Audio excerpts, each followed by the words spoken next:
අයිබෝ වේවා. ආයුෂ බොහෝ වේවා. A religion makes a man disciplined.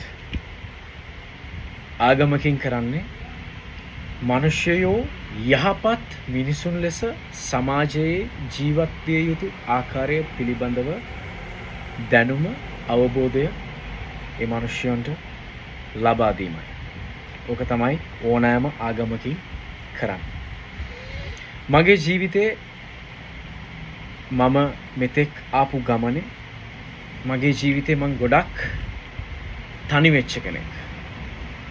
ඒ මම උසුලාගෙන සිටින බර කියන්න මට කිසිම කෙනෙක් හිටියේ නැහැ. සමහර අවස්ථාවල ඒ තැන්වලදී මම තනි වෙච්ච වාර අනන්තයි අප්‍රමාණයි. නමුත් මගේ හදවතට දැනුණ යම්කිසි බලවේගයක් අනුග්‍රහයක් මා තුල ක්‍රියාත්මක වෙනවා කියලා. ඉතින් දෙවියන්ට පින් සිද්ධ වෙන්න අද ඒ අනුග්‍රහය මම හොයාගෙන තියෙනවා. මට පිහිටක් වුණේ ජේසුස් වහන්සේගේ අනුග්‍රහය, ඒ ආශිර්වාදය. ඔබටත් මම මේ අවස්ථාවේදී ප්‍රාර්ථනා කරනවා. ඔබ මොන ආගමක සිටියත්, ඔබට ආගමක් තිබුණේ නැතත්, ඔබගේ හෘද සාක්ෂිය පිළිගන්න පුළුවන්. ඔබගේ ජීවිතයේ තියෙන ඕනෑම ප්‍රශ්නයකට පිළිතුරක් හමු වෙන තැනට ඔබ යොමු වෙන.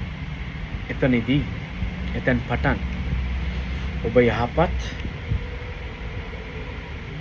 මිනිසෙක් ලෙස, ආදර්ශමත් මිනිසෙක් ලෙස සමාජයට දෙන්න පුළුවන් හොඳම දේ ඔබෙන්, ඔබේ හදවතින් එළියට දීලා ඔබට සිංහෙක් විදියට ජීවත් වෙලා යන්න පුළුවන් පරිසරයක් තනන්න ලැබේවා කියලා මම ඔබට අද දවසේ ආශිර්වාද කරනවා. මුළු හදවතින් ඔබට ජේසු පිටයි.